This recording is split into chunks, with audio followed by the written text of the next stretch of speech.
And before we leave, let's just see another thing, which are numeric formats. So in the formatting, we can also provide numeric formats that are pretty relevant here in Python. For instance, if I do going to use here this, I know that 50 divided by 100 is, and I can use the format method, 50 divided by 100. What if I want to show this 0.5 as a percentage, 50%? How can I do that? I need to mess with this placeholder in some way. Let's see. So if I put here this, a colon percentage, I'll have a new formatting on the output of the format function of this applying format. Checks 50.00000 percentage. I'll leave a link in the resources with the full list of formats that you can use here inside, because there are several codes that you can use here. That doesn't make sense for us to go extensively through them, but just know that you can pass these codes inside the format to obtain a specific format.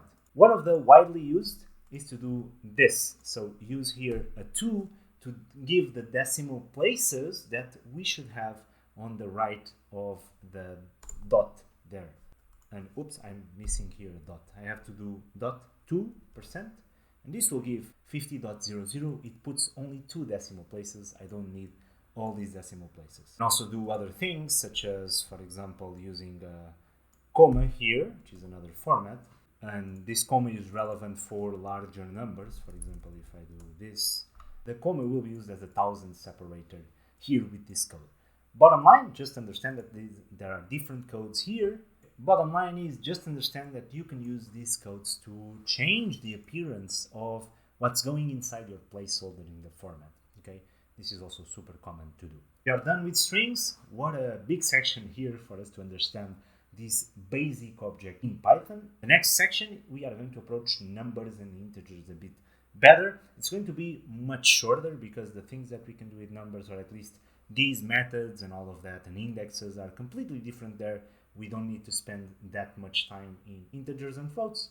It will be just a more deep study on that type of object, on that basic type of object. And then we're going to enter into our more complex object, our first more complex object, the Python list, which is a really, really important one. Okay, so again, in this first part of the course, we'll be exploring deeply all these basic structures of Python, of how these things work, of what are methods, what are variables, having a lot of exposure to these concepts, so that in the second part, we are able to build our own software and our own programs using Python language, because we are more confident with the knowledge that we have, and we have all the tools that we need to do better coding.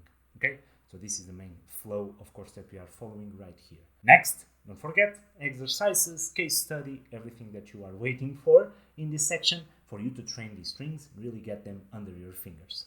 So I'll see you in that exercise section, and then I'll see you in the Python integers and floats. I hope you are enjoying the course. I'll see you there.